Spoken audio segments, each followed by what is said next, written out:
First, disclosure of shareholders' name with above 1% ownership. This already issued in March 2026.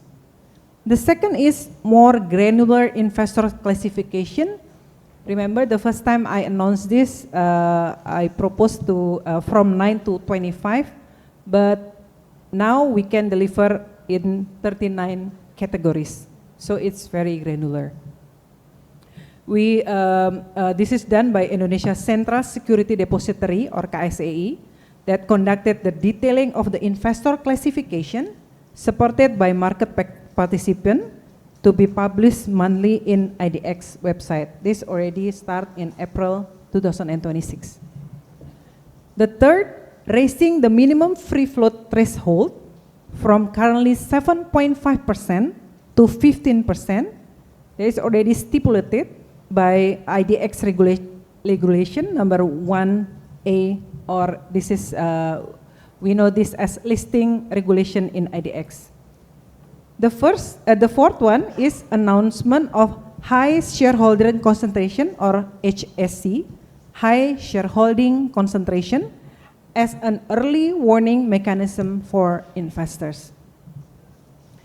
In addition, OJK and IDX already introduced further transparency measure, allowing access to beneficial ownership information for shareholder with ownership of 10% or more in listed companies.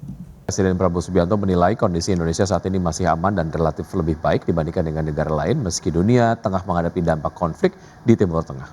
Prabowo juga mengakui telah mempelajari berbagai data dan laporan dari para menterinya terkait kondisi ekonomi dan ketahanan nasional. Dalam taklimatnya di Istana Negara, Prabowo mengatakan krisis global akibat konflik Timur Tengah menjadi pengingat pentingnya pengelolaan sumber daya alam sebagaimana telah ditegaskan para pendiri bangsa. Prabowo menegaskan konstitusi melalui Undang-Undang Dasar 1945 telah mengamanatkan bahwa bumi dan air harus dikuasai oleh negara karena menyangkut hajat hidup orang banyak. Hal tersebut membuat kondisi Indonesia menjadi jauh lebih baik dibandingkan negara lainnya.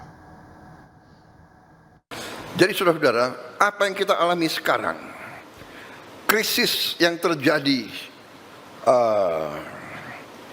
di Timur Tengah yang membuat harga energi menjulang, sebenarnya kita harus yakini dan kita harus syukuri bahwa kondisi bangsa kita berada dalam kondisi yang jauh lebih baik dari bangsa-bangsa lain. Saya telah mempelajari data-data angka-angka dan dalam kesempatan hari ini saya kira ada kesempatan yang baik di mana saya setelah saya mempelajari angka-angka, dapat laporan dari menteri-menteri saya, ternyata kondisi kita cukup aman. Ada tantangan, ada kesulitan, tapi kita mampu menghadapi. Ya, pemirsa, pemerintah menegaskan pentingnya reformasi penerimaan negara dengan memperluas basis pajak di tengah tekanan geopolitik global. Ya, strategi penguatan penerimaan harus diarahkan pada perluasan basis pajak yang adil sekaligus mampu menangkap potensi ekonomi baru. Pemerintah menegaskan pentingnya reformasi penerimaan negara dengan memperluas basis pajak di tengah tekanan geopolitik global yang terus berlanjut sejak 2022. Pemerintah menilai ketergantungan pada sumber penerimaan yang sama tidak lagi memadai untuk menjaga kesehatan fiskal. Menurut Wakil Menteri Keuangan Juda Agung, pemerintah perlu mengantisipasi dinamika global yang terus berubah, sehingga strategi penerimaan negara harus mampu beradaptasi dengan kondisi tersebut agar tetap berkelanjutan. Strategi penguatan penerimaan harus diarahkan pada perluasan basis pajak yang adil, sekaligus mampu menangkap potensi ekonomi baru. Selain itu, integritas data lintas sektor serta kerjasama antar kementerian dan lembaga menjadi kunci untuk menutup celah-celah struktural yang selama ini belum tergarap optimal. Oleh sebab itu, penguatan penerimaan harus diarahkan pada perluasan basis pajak yang adil, menangkap potensi ekonomi baru, serta mengintegrasikan data lintas sektor, lintas kementerian dan lembaga. Fokus kita bukan membebani yang sudah patuh, tetapi menutup celah struktural yang selama ini memang belum tergarap secara optimal. Pesan sederhananya adalah penerimaan yang sehat adalah penerimaan yang tumbuh seiring dengan ekonomi. Juda menekankan pemerintah tidak akan menambah beban bagi wajib pajak yang sudah patuh. Sebaliknya, upaya akan terus difokuskan pada peningkatan kepatuhan dari sektor yang belum optimal. Juda meyakini dengan prinsip penerimaan negara yang sehat, maka ekonomi akan semakin kuat menghadapi goncangan. Jakarta, Raharjo Patmo, Adexti. Ya, Bank Indonesia menyatakan ruang penurunan suku bunga acuan atau BI rate ke depan diperkirakan semakin terbatas. Langkah tersebut dibutuhkan untuk tetap menjaga stabilitas rupiah dan ketahanan operasi moneter. Bank Indonesia menyatakan ruang penurunan suku bunga acuan atau BI rate ke depan diperkirakan semakin terbatas.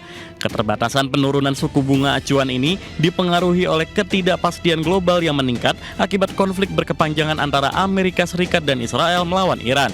Dalam rapat kerja bersama Komisi 11 DPR RI, Gubernur BI Peri Warjio menegaskan BI rate masih dipertahankan di level 4,75%. Upaya Bank Sentral menahan suku bunga didorong situasi yang menuntut Bank Indonesia untuk lebih mengutamakan stabilitas dalam menentukan kebijakan moneter.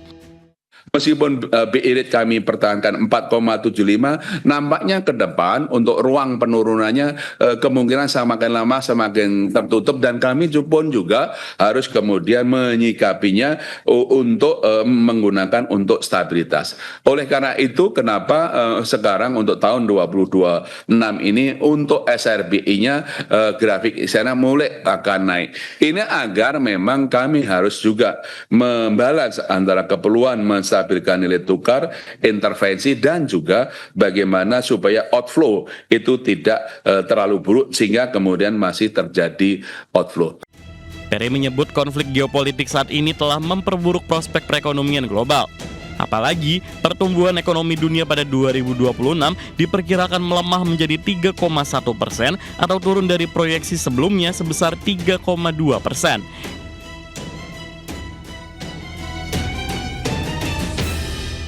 Pemirsa, FTSE Russell resmi mempertahankan status pasar modal Indonesia di secondary emerging market, di mana FTSE Russell juga belum mempertimbangkan Indonesia untuk dimasukkan ke dalam watchlist dan akan terus memantau perkembangan reformasi serta berinteraksi dengan pelaku pasar.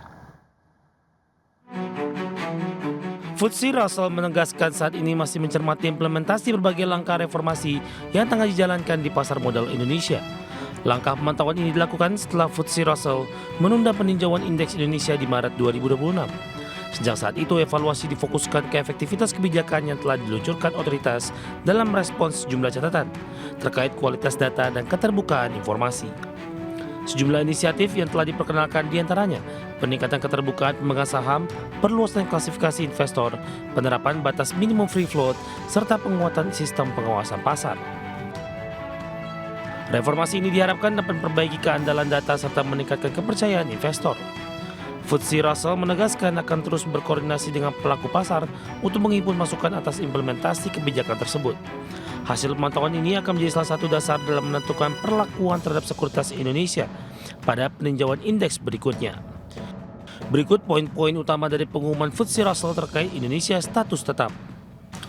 Indonesia masih berada pada kategori secondary emerging market, sehingga FTSE Russell belum mempertimbangkan Indonesia untuk dimasukkan ke dalam daftar pemantauan. FTSE Russell terus memonitor reformasi integritas pasar modal Indonesia. Penilaian difokuskan ke peningkatan transparansi, integritas, dan tata kelola pasar. Evaluasi dilakukan setelah penundaan indeks review Indonesia di Maret 2026. Menjawab isu transparansi dan keandalan data yang sebelumnya disorot, FTSE Russell akan terus berdialog dengan investor dan pelaku pasar untuk mendapatkan masukan. Keputusan lanjutan akan diumumkan menjelang indeks review Juni 2026. Basis keputusan akan mempertimbangkan progres implementasi reformasi dan umpan balik dari pemangku kepentingan. Sementara itu, analis saham dalam publikasi riset tim analis Lotus Andalan Sekuritas mengatakan rumor yang berkembang bursa saham Indonesia terancam dikeluarkan dari kategori secondary emerging market oleh FTSE Russell dibantah dengan fakta terbaru. sebuah indikator penting bahwa tidak ada proses downgrade yang sedang berjalan. Dan bagi sumber untuk ADX Channel. Pemirsa, arus keluar dana asing dari pasar negara berkembang atau emerging markets melonjak tajam pada Maret 2026 mencapai 70,3 miliar dolar Amerika.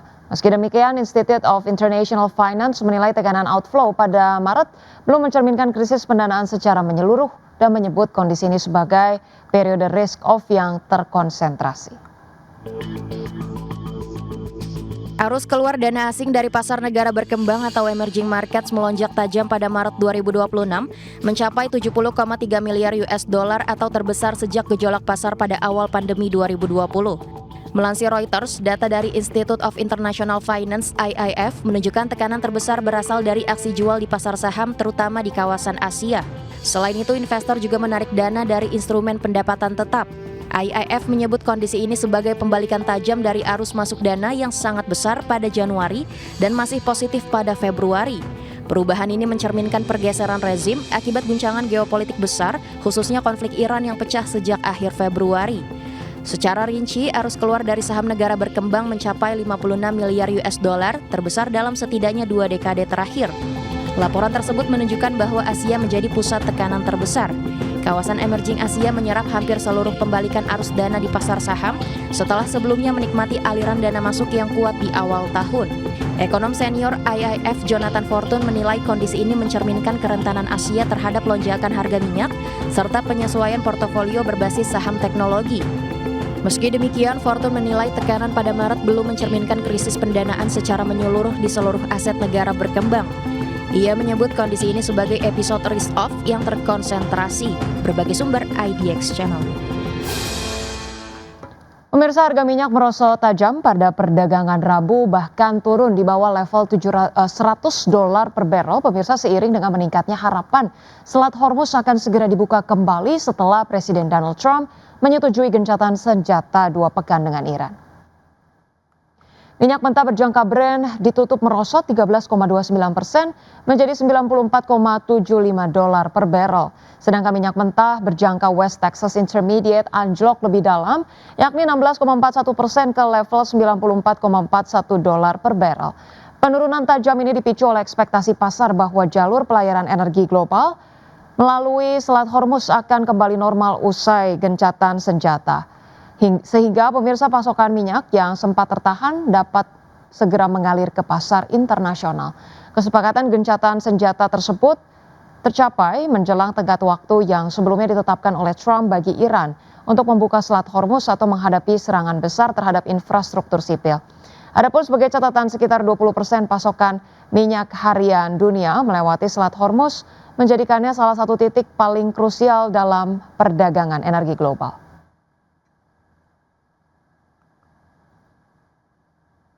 Ya, pemirsa, selanjutnya dari bursa global, bursa ekuitas Wall Street menguat tajam pada perdagangan Rabu setelah tercapainya gencatan senjata 2 pekan antara Amerika Serikat dan Iran memicu lonjakan sentimen investor. Ketiga indeks utama mengalami rally besar sejak pembukaan pasar dipacu oleh optimisme global setelah kesepakatan yang dimediasi Pakistan menghentikan sementara konflik yang dimulai dengan serangan gabungan Amerika Serikat dan Israel ke Iran pada 28 Februari. Ya, baik pemirsa, kami hadirkan informasinya. Pada perdagangan Rabu, indeks Dow Jones Industrial Average ditutup melambung 2,85% ke level 47.909. Kemudian indeks S&P 500 melesat 2,51% ke posisi 6.782 dan indeks Nasdaq Composite naik 2,8% ke level 22.634.